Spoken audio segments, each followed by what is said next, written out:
시즌 프리미어리그 28라운드는 런던의 하얀 팀 토트넘의 대에게 현실이 된 악몽을 공식적으로 기록했습니다.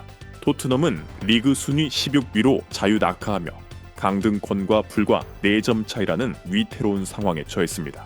토마스 프랭크 감독을 경질하고 이고르 투도르를 소방수로 투입한 수뇌부의 결정은 완전히 실패로 돌아갔습니다.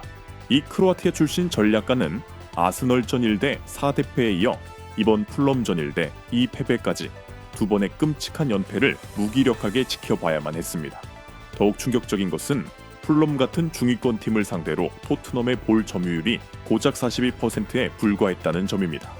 이는 클럽의 축구 철학을 완전히 짓밟는 모욕적인 수치입니다. 관중석의 인내심은 이미 바닥났습니다. 수천 명의 스퍼스 토트넘 팬들은 하프타임 때부터 귀가 찢어질 듯한 야유와 휘파람을 쏟아내며 등을 돌려 경기장을 빠져나갔습니다. 이 혼란스러운 상황 속에서 값비싼 공격수들이 고개를 푹 숙인 채 언론의 질타를 피해 믹스트존을 황급히 빠져나갈 때 신임 주장 미키판 더 팬이 나섰습니다. 수많은 카메라 렌즈 앞에 멈춰선 이 네덜란드 센터백은 영혼 없는 뻔한 사과를 늘어놓지 않았습니다. 극도의 절망과 분노가 뒤섞인 목소리로 판터팬은 토트넘 호스퍼 스타디움에서 영원히 채울 수 없는 거대한 공백에 대한 뼈아픈 진실을 폭로했습니다. 본격적인 이야기로 들어가기 전에 좋아요 버튼 한번 부탁드립니다. 안티풋볼의 역설, 센터백이 킬러의 역할을 대신할 때 인터뷰를 시작하며 미키판 더 팬은 득점왕을 팔아버린 결정 이후 토트넘 공격진이 얼마나 철저하게 붕괴되었는지를 증명하는 잔혹한 통계 수치를 제시하며 전술 포메이션을 둘러싼 논쟁을 일축했습니다. 지난주 언론은 토마스 프랭크 감독을 탓하더니 이제는 이고르 투도르 감독에게 화살을 돌리고 있습니다. 하지만 팀의 영혼이 통째로 뜯겨나간 마당에 3백에서 4백으로 전술을 바꾼다고 무슨 소용이 있겠습니까? 판 더 팬이 언론을 향해 반문했습니다. 당장 스마트폰을 꺼내 이번 시즌 토트넘의 득점 순위를 보십시오. 히샬리송이 1위지만 2위와 3위가 누군지 아십니까? 바로 저와 쿠티 크리스티안 로메로입니다. 센터백 2명이 프리미어리그 팀의 공격을 책임지는 주축 득점원이라니요. 이것은 끔찍한 역설이며 그 어떤 공격 축구 철학에 대해서도 치욕적인 일입니다. 네덜란드 수비수는 전술 분석으로 더 깊이 들어갔습니다. 수뇌부가 소니, 손흥민을 떠나보냈을 때 그들은 단순히 시즌 20골이 사라진 것뿐이며 다른 공격수들을 사오면 먹을 수 있다고 단순하게 생각했습니다. 그들은 끔찍하게 틀렸습니다. 우리는 단순히 골만 잃은 것이 아닙니다. 상대 수비수들을 끌어당기는 전술적 허브를 잃어버렸습니다. 소니의 거대한 인력이 사라지자 우리의 젊은 공격수들은 완전히 고립되고 포위되어 숨을 쉬지 못하고 있습니다. 전방과의 연결 고리가 끊기면서 공이 하프라인을 체계적으로 넘어가지 못하고 있습니다. 오늘 우리의 점유율이 42%에 불과했다는 것이 그 가장 명백한 증거입니다. 심리적 권력의 강탈, 상대의 공포심이 사라지다 판 더 팬을 가장 분노하게 만든 것은 무의미한 통계 수치가 아니라 약체 팀들의 오만한 태도였습니다. 그는 풀럼 같은 팀들이 토트넘을 만났을 때 갑자기 거인이라도 된 것처럼 끈질기고 공격적으로 돌변하는 이유를 설명했습니다. 그것은 위상과 심리적 권력의 문제였습니다. 오늘 수비수인 제가 전광판의 스코어보다 훨씬 더 고통스럽고 굴욕적으로 느꼈던 것은 바로 상대의 태도입니다. 판더 팬이 격앙된 목소리로 말했습니다. 오늘 풀럼의 센터백 켈빈 베시는 심판이 보는 바로 앞에서 히샬리송을 향해 도발하고 턱을 치켜들며 믿을 수 없을 정도로 거칠고 야만적인 플레이를 일삼았습니다. 그는 날카로운 가정을 던졌습니다. 눈을 감고 상상해 보십시오. 만약 손흥민이 주장 완장을 차고 이 크레이븐 코티지의 잔디 위에 서 있었다면 감히 그런 추악한 짓들이 일어날 수 있었을까요? 절대 불가능합니다. 소니는 진정한 월드클래스의 아우라를 뿜어내는 선수입니다. 공격진에 그가 존재한다는 것 자체만으로도 팀 전체를 지켜주는 심리적인 방패가 됩니다. 과거에는 상대팀이 우리의 7번을 볼 때마다 뒷공간을 파고드는 그의 무자비한 스프린트에 박살 날지도 모른다는 생존 본능적인 공포심 때문에 강제로 수비 라인을 10m나 내려야만 했습니다.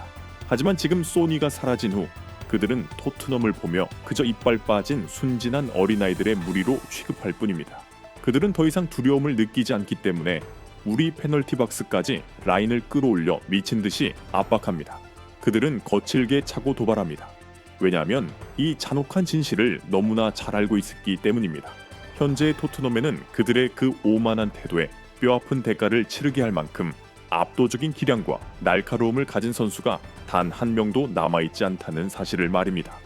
5천억 원의 대국민 사기극 수뇌부의 배신 인터뷰가 최고조의 긴장감에 달했을 때 미키 판더 펜은 주저 없이 구단 수뇌부의 회의실을 향해 창끝을 겨누었습니다. 그는 팀을 사지로 몰아넣은 다니엘 레비 회장의 재앙적인 이적 시장 정책을 정면으로 비판했습니다. 여름 이적 시장 동안 수뇌부는 미래를 건설하고 있다는 그럴듯한 보도자료를 뿌려댔습니다. 그들은 고작 300억 원, 약 1,800만 파운드이라는 헐값의 소니를 미국으로 무참히 팔아넘겼습니다. 그러고는 이적 시장에 무려 5천억 원, 약 3억 파운드 가까운 돈을 쏟아부어 잠재력이라는 꼬리표가 붙은 어린 선수들을 쓸어 담았습니다. 판더 펜은 냉혹한 재정적 진실을 폭로했습니다. 토트넘 수비진의 리더는 생존의 렌즈로 현재 상황을 평가했습니다. 하지만 윗선은 한 가지를 잊었습니다. 우리는 지금 지구상에서 가장 잔혹한 강등 전쟁에 휘말려 있다는 사실 말입니다. 진흙탕과 피가 튀는 프리미어리그 순위표 맨 밑바닥에서 그놈의 잠재력이라는 것은 아무짝에도 쓸모없는 쓰레기에 불과합니다. 강등의 벼랑 끝에 섰을 때 필요한 것은 화려한 발재간이 아닙니다. 강철 같은 멘탈이 필요합니다. 동료들의 무너진 정신을 다잡아줄 강력한 통솔력이 필요합니다. 경기장 전체가 야유를 퍼붓고 등을 돌릴 때 그 모든 책임을 기꺼이 짊어질 수 있는 사람이 필요합니다. 토트넘 수뇌부는 5천억 원으로 어린 유망주들을 살 수는 있었겠지만 소니가 지난 10년 동안 피를 흘리며 구축해온 값을 매길 수 없는 리더십의 품격은 영원히 절대로 살 수 없을 것입니다. 그를 판 것은 역사적인 사기극이었고 피치 위에 있는 우리 같은 선수들이 지금 커리어를 걸고 그 대가를 치르고 있습니다. 가슴 시린 고백, 우리는 여전히 그의 그림자를 찾고 있습니다. 폭풍 같았던 인터뷰가 끝나갈 무렵 판더 펜의 분노는 쓰러지고 그 자리를 깊은 슬픔이 채웠습니다. 그는 고개를 떨군 채 전임자의 너무나도 거대한 그림자 속에 갇혀있는 현재 토트넘 라커룸 모든 선수들의 가장 은밀한 속마음을 털어놓았습니다. 하프타임의 터널로 들어설 때 홈 관중들이 쏟아내는 야유와 휘파람 소리가 고막을 때렸습니다. 그것은 자존심을 난도질하는 칼날처럼 고통스러웠습니다. 판더 펜이 울먹이며 말했습니다. 라커룸에 들어가 어린 선수들의 얼굴을 둘러보았습니다. 모두가 침묵했습니다. 혼란과 공포만이 맴돌았습니다. 그는 팀이 결코 치유할 수 없는 심리적 후유증을 고백했습니다.